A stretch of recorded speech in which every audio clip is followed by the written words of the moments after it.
Welcome to the channel, Scott's Garage ACX. Don't forget the HDX. And it's another track weekend. You know, last time I came to the track, I was the only one staying here at the track. Literally, I walked outside and it was just my camper and nothing. So this weekend, it actually has lots of campers here. We'll take a little trip around there. But remember, I had a hard time with the AC. I had one of those, you know, EcoFlow units, and it just couldn't handle the heat. And that was earlier on in the summer. It's that unit right there. I brought it just in case I need to use 2 units. But now I have this thing. It's probably what I should have done in the first place. And it goes down like 64 degrees. It's blowing. It's got a lot of volume coming out here, big hose. I had to put in another vent, cut another hole in my door. Hey, it is what it is. If I ever have to replace or want to cover up these holes, I'll just replace the door, okay? And I got myself set up under my bed, sink, microwave, fridge, you got it. Little electrical unit right there, battery, TV. You can watch some YouTube, some of the races. So it works, right? I'm going to go take a little trip around the parking lot and see who's all out there, and then get to bed, and tomorrow morning we'll hit the track. I brought the R6 and the Ducati this time. I don't know which one I'm going to start off with. I really need to tighten up the chain on the Ducati, but I don't have the tool to do it. So I don't know what I'm going to do about that. I mean, it's right there on the fence whether or not I need to get it tightened or not. We'll figure it out tomorrow. Wakey. There's a couple things I need to do before I get out of the track. I need to adjust the pegs on the R6. And I know, I get it. I've had months to do that. What's up, buddy? And I just never did it. So here I am, the day of track day, and now I'm doing it. And then I need to adjust that chain on the V2. It's just a little too flop. And I don't have a tool, so fudge. I'll figure it out. I'll get started, and then we'll get on track. I'm gonna apologize right now. I don't have any video of me on the R6. I just didn't think, I thought I would lose the camera, quite honestly, because it's not secured on there very well. Oh, sorry, I do apologize. So this right here, that's a big oopsie. I nearly high-sided on turn 20.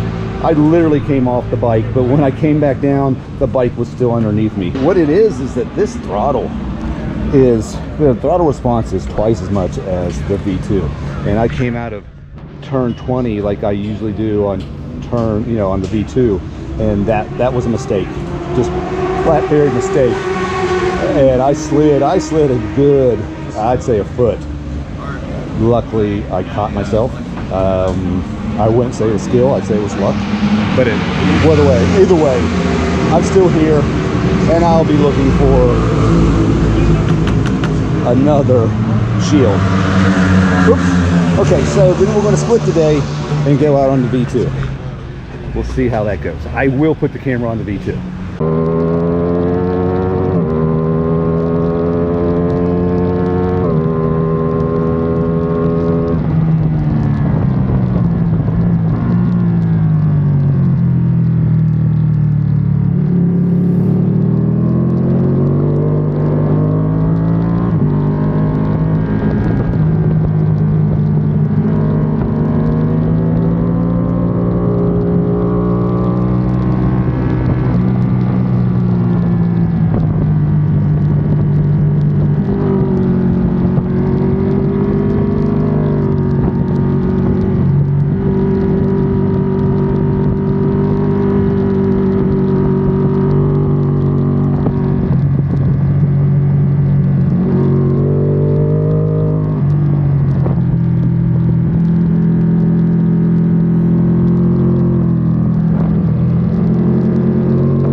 that. End of the day, my fastest time on the Ducati was a 2:39.2. My fastest time on the R6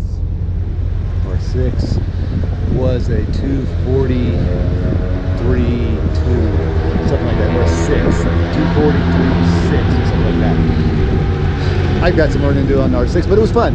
Everybody was asking me which one was my favorite, and I really don't know.